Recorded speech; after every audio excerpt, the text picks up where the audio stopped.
Pac-10 women take center stage, and Stanford once again is the favorite to win the West. While not the preseason choice, the Ducks have a new addition that could help offset their offseason losses. And one Duck junior has already earned her degree. While trying to help Oregon climb the Pac-10 ladder, she's also trying to master another field. At Oregon State, a breath of fresh air has been injected into the Beavers program, and the two lone holdovers are happy to be back. In Westwood, Nikki's crew is the newest threat to end the Cardinals' dominance. Or will the Trojans be the team to make a big jump this year? A full half hour of women's hoops right now on this preseason edition of Inside the Pack.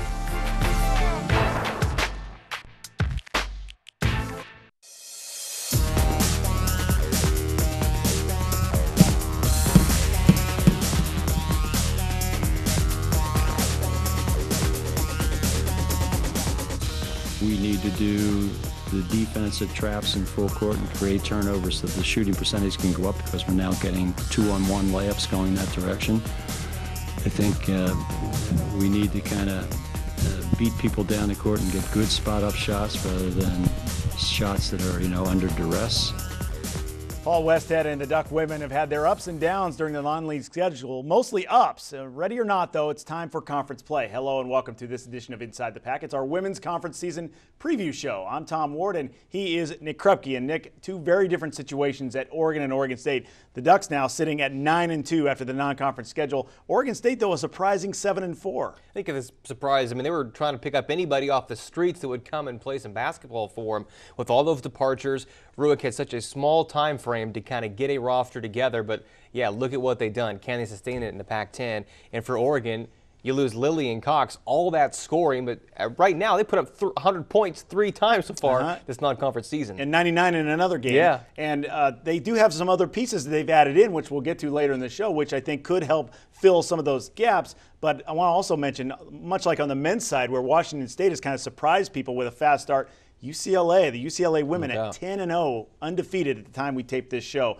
But let's get things moving here. Just a junior, Oregon's Amanda Johnson has already earned her undergraduate degree. She's currently pursuing her master's in couples and family therapy. And as Dirk Weishar reports, AJ not only has the brains, but the athletic ability to succeed in Paul Westhead's up-tempo system. She can score, she can hit the boards, she can defend. Amanda Johnson is Oregon's returning leader in points, scoring average, field goals made, three-point field goals, rebounds, and steals. I want to do well for my team and for myself, and I get disappointed when I don't. But I have to learn how to play through that in the game and not let it be a factor when I step out onto the court. Duck fans who know the women's program know what AJ can do on the court, but off the court, Johnson is even more accomplished. She's a perfectionist, and she really strives to excel at whatever she does, whether that's basketball, school. She's already working on her master's after 2 years, or just a simple game of rummy. In just 2 years, Johnson earned her undergraduate degree with a double major in sociology and psychology. I'm passionate about what I do, and I put a lot of effort into the endeavors that I take because they're important to me. Well, you said you like to know why people do what they do. Mm-hmm. Care to try and pick my brain to see why I do what I do? Okay, sure. It looks like you've been having some trouble sleeping. I can just tell from your haggard appearance. So I was wondering if you'd like to talk to me about, what's going on with you. He's running very fast, and I'm trying to catch him, and I can't get him. You can't catch him? Nope. And how does that make you feel? One, it makes me feel old. Has this been, what you've been doing for your adult life, or is this kind of something that you were led to through a windy path? I wanted to play professional football, but I wasn't big enough and I wasn't fast enough. And so I had to finally just come to the realization that I couldn't do it. But I love sports, and I want to do something in sports, so I went this route. Am I sane? Are you sane? I think we're all a little bit crazy, but it's okay. Good, that helps me then. Yeah. Well, the Ducks need to replace roughly 40% of the scoring from last season. No more Taylor Lilly or Michaela Cox. Deanna Weaver, the freshman from California, is helping by averaging nearly 10 points per game. Another freshman from California seen a lot of action. Ariel Thomas contributing about 5 points a game while backing up Nia Jackson at point guard.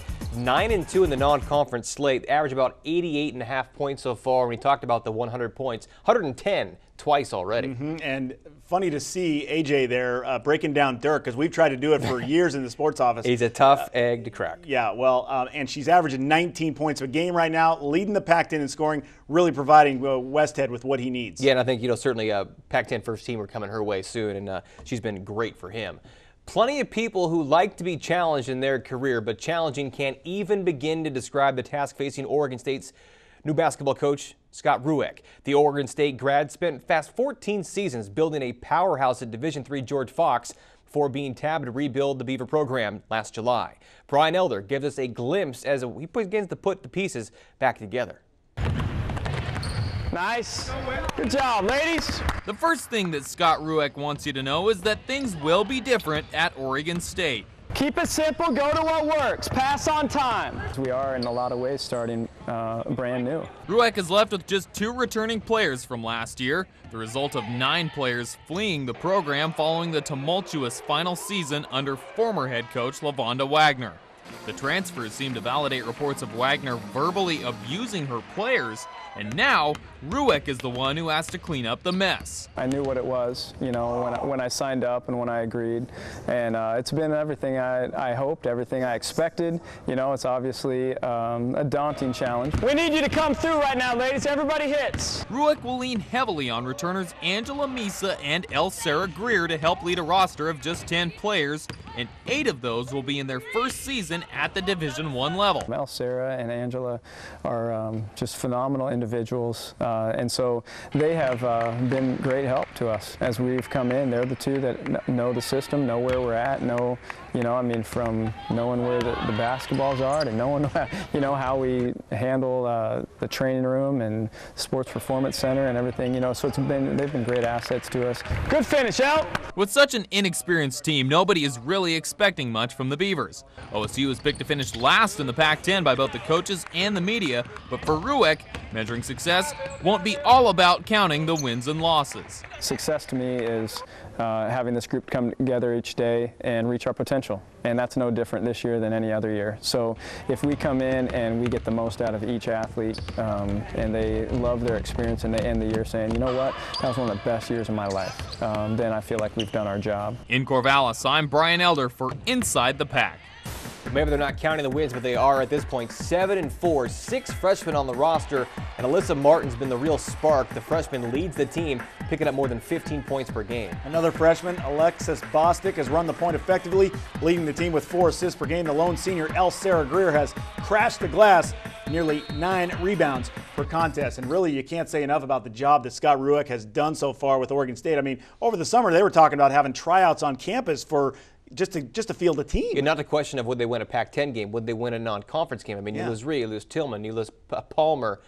The list goes on and on. I mean, this is what he's been able to do so far. Incredible, but yeah, will it hold true in the Pac-10? Well, and he knew he was getting into a tough situation, so credit to him for the way he's handled it and for sitting down with us and taking a few minutes in the early Something minutes. in the previous regime, didn't. Definitely, like to do. Definitely. Well, so the Ducks finished the non-conference portion of their schedule at 9-2 and have lit up the scoreboard on more than a couple of occasions. Still to come on Inside the Pac, we'll go around the world with the newest Duck who has a knack for knocking it down from outside.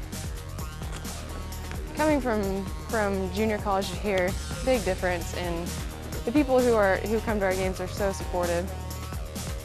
Plus, a pair of Beavers who are around to tell the tale of the past and how it makes them look at the future. More with the new look OSU women after the break.